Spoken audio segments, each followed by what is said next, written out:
The Decameron by Giovanni Boccaccio, translated by J. M. Rigg. Day 1, the first story.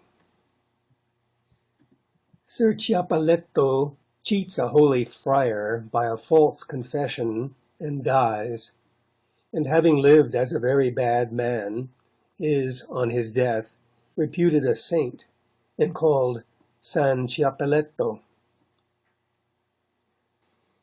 A seemly thing it is, dearest ladies, that whatever we do, it be begun in the holy and awful name of Him who was the Maker of all.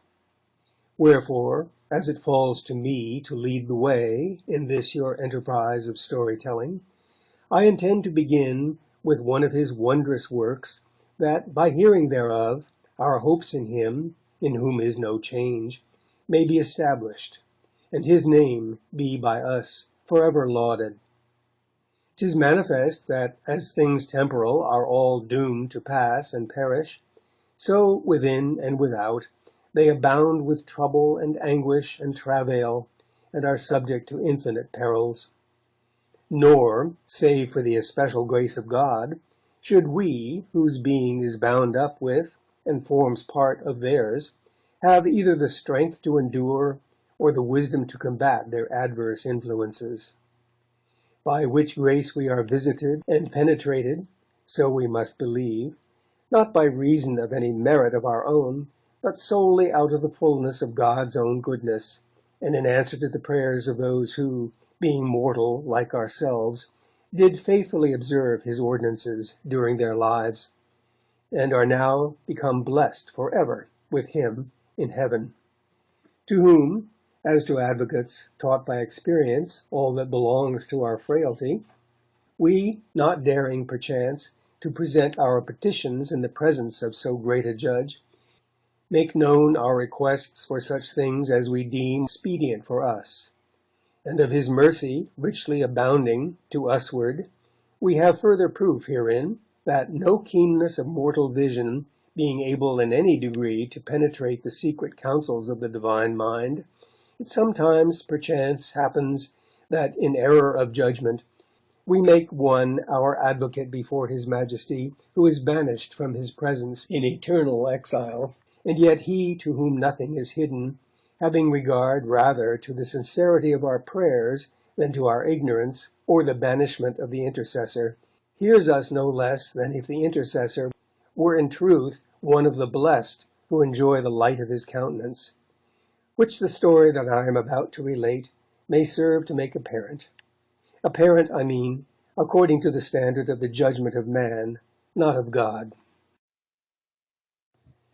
The story goes, then, that Musciato Franzesi, a great and wealthy merchant, being made a knight of France, and being to attend Charles Sanstere, brother of the King of France, when he came into Tuscany at the instance and with the support of Pope Boniface, found his affairs, as often happens to merchants, to be much involved in divers quarters, and neither easily nor suddenly to be adjusted. Wherefore he determined to place them in the hands of commissioners, and found no difficulty except as to certain credits given to some Burgundians, for the recovery of which he doubted whether he could come by a competent agent. For well he knew that the Burgundians were violent men, and ill-conditioned and faithless, nor could he call to mind any man so bad that he could with confidence oppose his guile to theirs. After long pondering the matter, he recollected one Sir Ciappelletto da Prado, who much frequented his house in Paris, who, being short of stature and very affected, the French who knew not the meaning of Ciappelletto, but supposed that it meant the same as cappello, that is, garland, in their vernacular, called him not Cappello, but Ciappelletto, by reason of his diminutive size. And as Ciappelletto he was known everywhere, whereas few people knew him as Ciappelletto. Now Ciappelletto's manner of life was thus. He was by profession a notary, and his pride was to make false documents. He would have made them as often as he was asked, and more readily without fee than another at a great price. Few, indeed, he made that were not false, and great was his shame when they were discovered. False witness he bore, solicited or unsolicited, with boundless delight, and as oaths were in those days had in very great respect in France, he, scrupling not to forswear himself, corruptly carried the day in every case in which he was summoned faithfully to attest the truth. He took inordinate delight, and bestirred himself with great zeal, in fomenting ill-feeling, enmities, dissensions between friends, kinsfolk, and all other folk. And the more calamitous were the consequences, the better he was pleased. Set him on murder or any other foul crime, and he never hesitated, but went about it with alacrity. He had been known on more than one occasion to inflict wounds or death by preference with his own hands. He was a profuse blasphemer of God and his saints, and that on the most trifling occasions, being of all men the most irascible. He was never seen at church, held all the sacraments vile things, and derided them in language of horrible ribaldry. On the other hand, he resorted readily to the tavern and other places of ill repute, and frequented them. He was as fond of women as a dog is of the stick. In the use against nature, he had not his match among the most abandoned. He would have pilfered and stolen as a matter of conscience, as a holy man would make an oblation. Most gluttonous he was, and inordinately fond of his cups, whereby he sometimes brought upon himself both shame and suffering. He was also a practised gamester and thrower of false dice. But why enlarge so much upon him? Enough that he was, perhaps, the worst man that ever was born. The rank and power of Musciato Francesi had long been this reprobate's mainstay, serving in many instances to secure him considerate treatment on the part of the private persons whom he frequently, and the court which he unremittingly, outraged. So Musciato, having bethought him of this Ser Caparello, with whose way of life he was very well acquainted, judged him to be the very sort of person to cope with the guile of the Burgundians. He therefore sent for him, and thus addressed him: "Sir Ciappelletto, I am, as thou knowest, about to leave this place for good, and among those with whom I have to settle accounts are certain Burgundians, very wily knaves. Nor know I the man whom I could more fitly entrust with the recovery of my money than thyself. Wherefore, as thou hast nothing to do at present, if thou wilt undertake this business, I will procure thee the favour of the court, and give thee a reasonable part of what thou shalt recover." Ser Ciappelletto, being out of employment, and by no means in easy circumstances, and about to lose Musciato, so long his mainstay and support, without the least demur, for in truth he had hardly any choice, made his mind up, and answered that he was ready to go. So the bargain was struck. Armed with the power of attorney and the royal letters commendatory, Ser Ciappelletto took leave of Messer Musciato, and hied him to Burgundy, where he was hardly known to a soul. He set about the business which had brought him thither, the recovery of the money, in a manner amicable and considerate, foreign to his nature, as if he were minded to reserve his severity to the last. While thus occupied, he was frequently at the house of two Florentine usurers, who treated him with great distinction out of regard for Messer Musciato, and there it so happened that he fell sick. The two brothers forthwith placed physicians and servants in attendance upon him, and omitted no means meet and apt for the restoration of his health. But all remedies proved unavailing, for being now old, and having led, as the physicians reported, a disorderly life, he went daily from bad to worse, like one stricken with a mortal disease. This greatly disconcerted the two brothers, and one day, hard by the room in which Ser Ciappelletto lay sick, they began to talk about him, saying one to the other, "What shall we do with this man? We are hard bested indeed on his account. If we turn him out of the house, sick as he is, we shall not only incur grave censure, but shall evince a signal want of sense. For folk must know the welcome we gave him in the first instance, the solicitude with which we had him treated and tended since his illness, during which time he could not possibly do aught to displease us, and yet they would see him suddenly turned out of our house, sick unto death. On the other hand, he has been so bad a man that he is sure not to confess or receive any of the Church's sacraments, and dying thus unconfessed, he will be denied burial in church, but will be cast out into some ditch like a dog. Nay, 'twill be all one, if he do confess, for such and so horrible have been his crimes, that no friar or priest either will or can absolve him, and so, dying without absolution, he will still be cast out into the ditch. In which case, the folk of these parts, who reprobate our trade as iniquitous, and revile it all day long, and would fain rob us, will seize their opportunity, and raise a tumult, and make a raid upon our houses, crying, "Away with these Lombard dogs whom the Church excludes from her pale," and will certainly strip us of our goods, and perhaps take our lives also. So that in any case we stand to lose if this man die. Ser Ciappelletto, who, as we said, lay close at hand while they thus spoke, and whose hearing was sharpened, as is often the case, by his malady, overheard all that they said about him.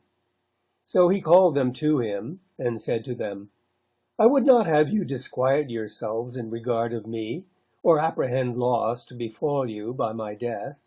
I have heard what you have said of me, and have no doubt that 'twould be as you say, if matters took the course you anticipate. But I am minded that it should be otherwise. I have committed so many offences against God in the course of my life, that one more in the hour of my death will make no difference whatever to the account. So seek out and bring hither the worthiest and most holy friar you can find, and leave me to settle your affairs and mine upon a sound and solid basis, with which you may rest satisfied." The two brothers had not much hope of the result, but yet they went to a friary, and asked for a holy and discreet man to hear the confession of a Lombard that was sick in their house, and returned with an aged man of just and holy life, very learned in the Scriptures, and venerable, and held in very great and especial reverence by all the citizens. As soon as he had entered the room where Ser Ciappelletto was lying, and had taken his place by his side, he began gently to comfort him. Then he asked him how long it was since he was confessed. Whereto Ser Ciappelletto, who had never been confessed, answered, "Father, it is my constant practice to be confessed at least once a week, and many a week I am confessed more often. But true it is that, since I have been sick, now 8 days, I have made no confession, so sore has been my affliction." "Son," said the friar, "thou hast well done, and well for thee, if so thou continue to do.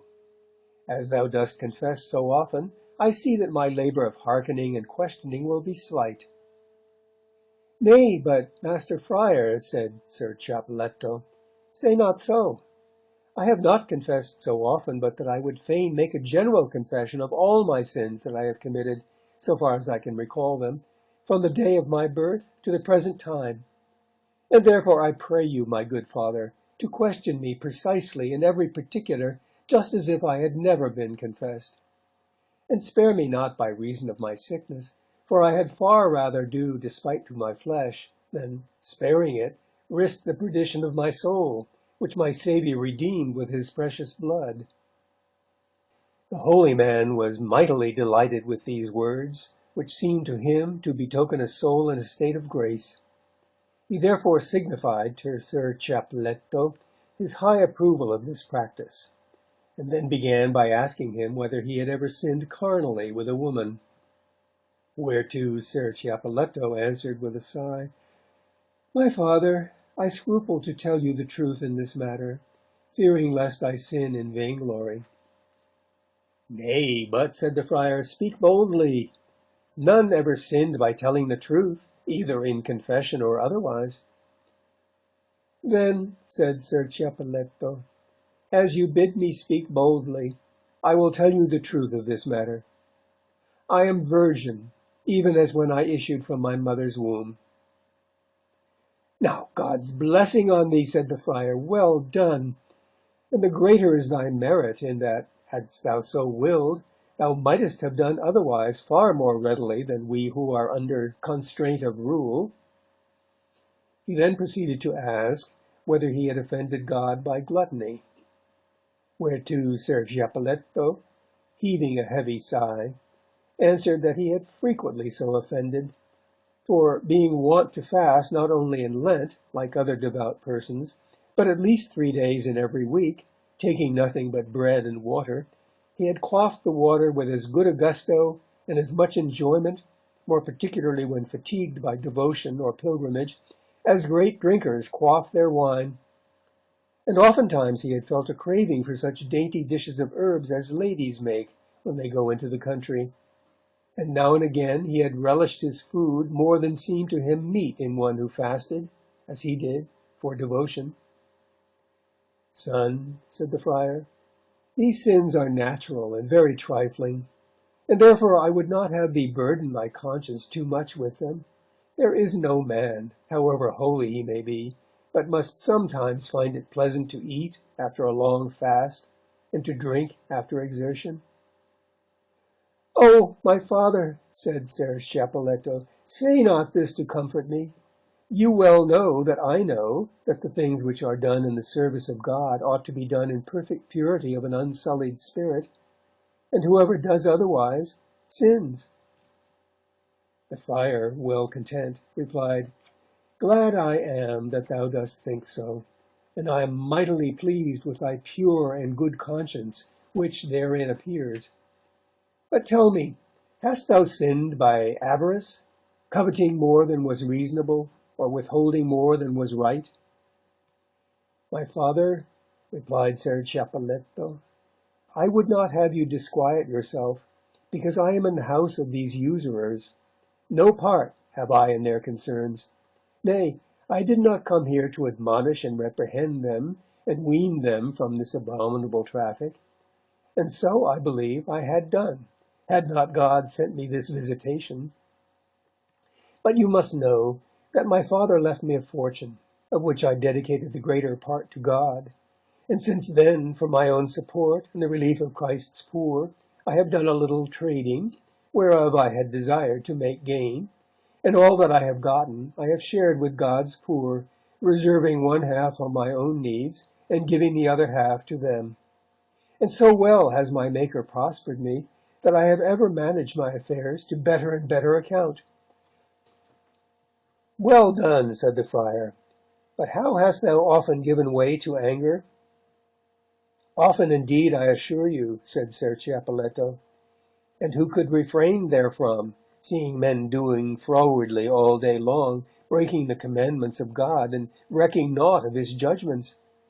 Many a time in the course of a single day I had rather be dead than alive, to see the young men going after vanity, swearing and forswearing themselves, haunting taverns, avoiding the churches, and in short, walking in the way of the world rather than in God's way." "My son," said the friar, "this is a righteous wrath, nor could I find occasion therein to lay a penance upon thee. But did anger ever by any chance betray thee into taking human life, or affronting or otherwise wronging any?"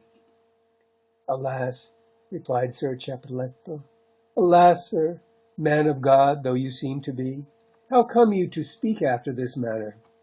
If I had had so much as the least thought of doing any of the things of which you speak, should I believe, think you, that I had been thus supported of God?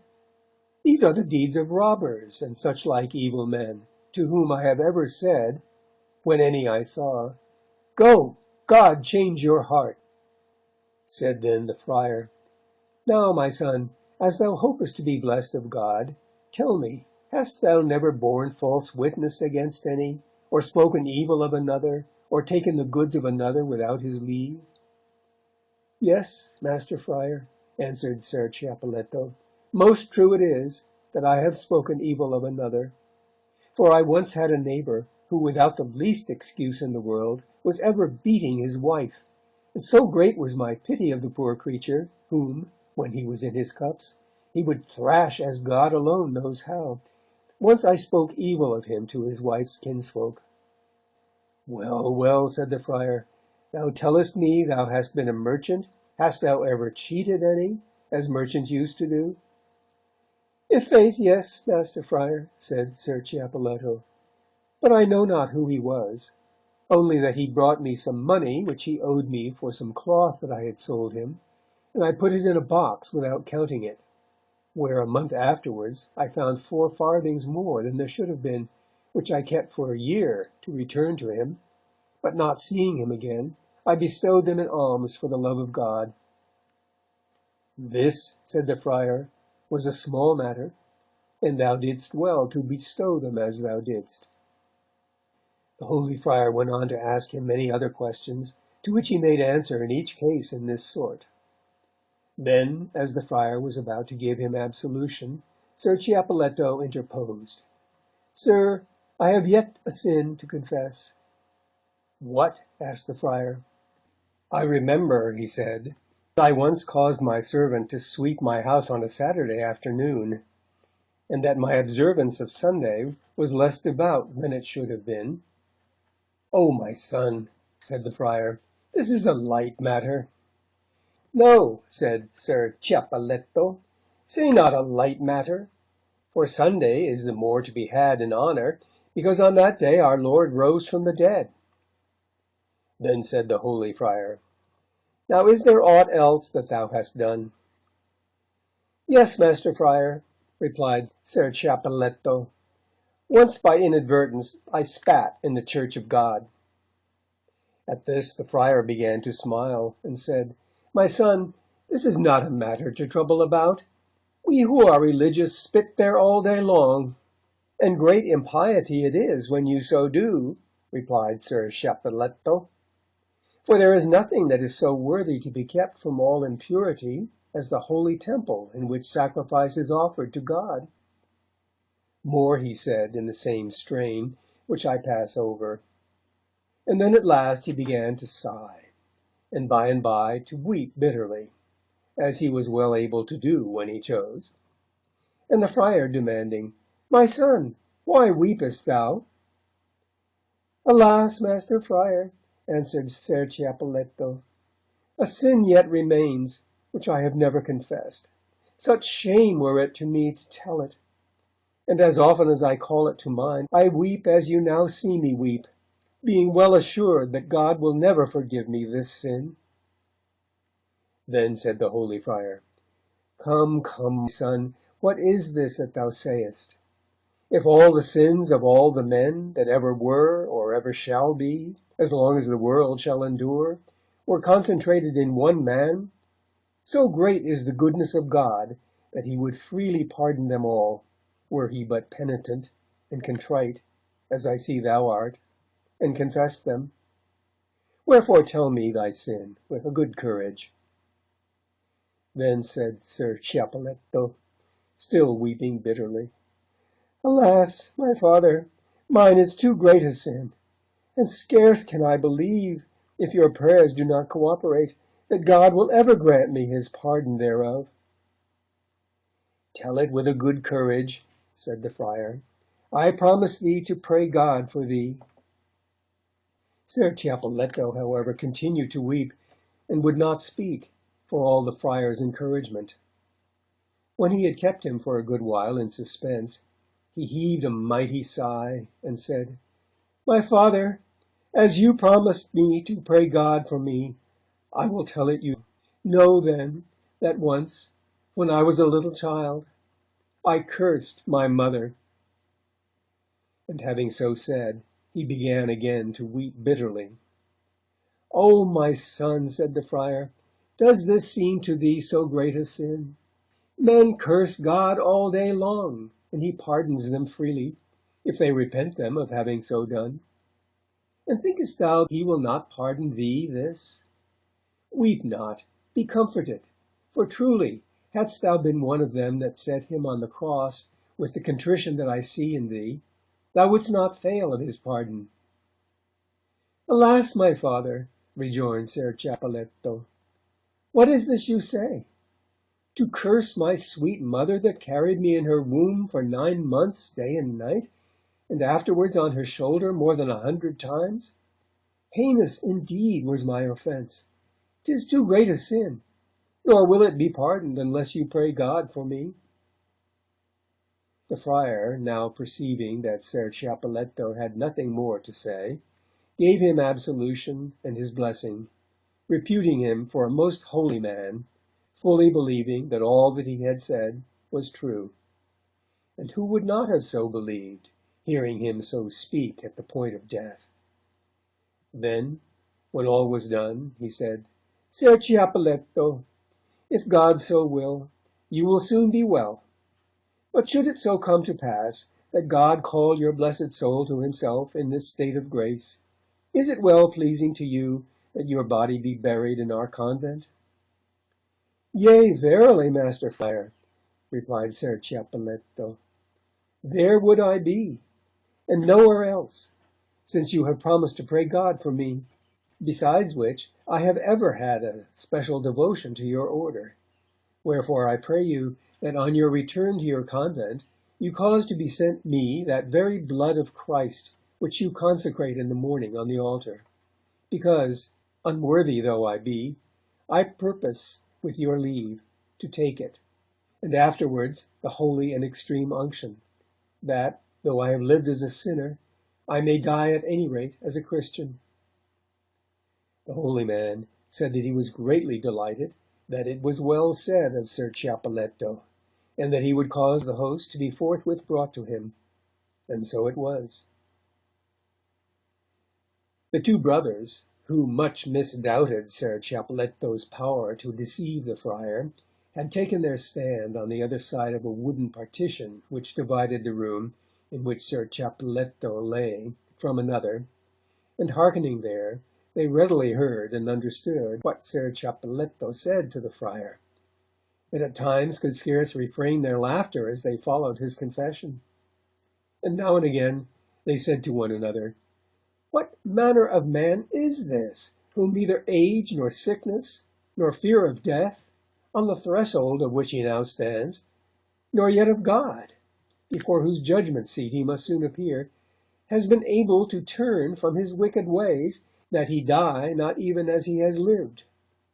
But seeing that his confession had secured the interment of his body in church, they troubled themselves no further.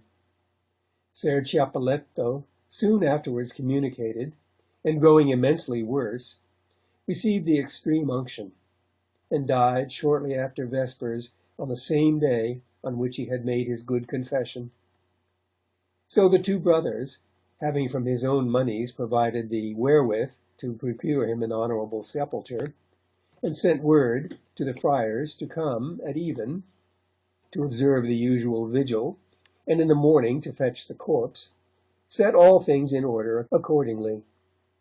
The holy friar who had confessed him, hearing that he was dead, had audience of the prior of the friary.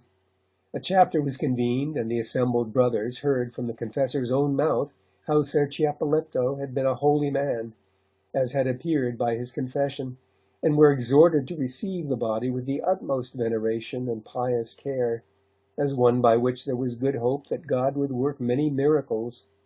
To this the prior and the rest of the credulous confraternity assenting, they went in a body in the evening to the place where the corpse of Ser Ciappelletto lay, and kept a great and solemn vigil over it. And in the morning they made a procession habited in their surplices and copes, with books in their hands and crosses in front, and chanting as they went, they fetched the corpse and brought it back to their church with the utmost pomp and solemnity, being followed by almost all the folk of the city, men and women alike.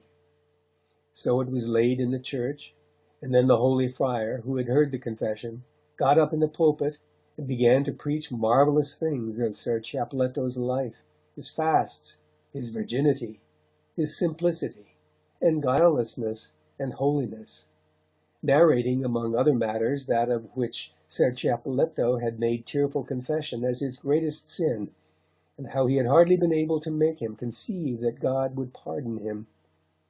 from which he took occasion to reprove his hearers, saying, "And you, accursed of God, on the least pretext blaspheme God and his mother, and all the celestial court." And much beside he told of his loyalty and purity, and in short, so wrought upon the people by his words, to which they gave entire credence, that they all conceived a great veneration for Ser Ciappelletto, and at the close of the office came pressing forward with the utmost vehemence to kiss the feet and the hands of the corpse, from which they tore off all the cerements, each thinking himself blessed to have but a scrap thereof in his possession. And so it was arranged that it should be kept there all day long, so as to be visible and accessible to all. At nightfall it was honourably interred in a marble tomb in one of the chapels, where on the morrow, one by one, folk came and lit tapers and prayed and paid their vows, setting there the waxen images which they had dedicated. And the fame of Ciappelletto's holiness and the devotion to him grew in such measure that scarce any there was that in any adversity would vow aught to any saint but he, and they called him, and still call him, San Ciappelletto, affirming that many miracles have been, and daily are, wrought by God through him, for such as devoutly crave his intercession. So lived, so died, Ser Ciappelletto da Prato, and came to be reputed a saint, as you have heard. Nor would I deny that it is possible that he is the number of the blessed in the presence of God, seeing that, though his life was evil and depraved, yet he might in his last moments have made so complete an act of contrition that perchance God had mercy on him and received him into his kingdom. But, as this is hidden from us, I speak according to that which appears, and I say that he ought rather to be in the hands of the devil in hell than in paradise, which, if so it be, is a manifest token of the superabundance of the goodness of God to usward, inasmuch as he regards not our error, but the sincerity of our faith, and hearkens unto us, when, mistaking one who is at enmity with him for a friend, we have recourse to him, as to one holy indeed, as our intercessor for his grace. Wherefore, that we of this gay company may by his grace be preserved safe and sound throughout this time of adversity, commend we ourselves in our need to him, whose name we began by invoking with lauds and reverent devotion and good confidence that we shall be heard. End of Day 1, the first story.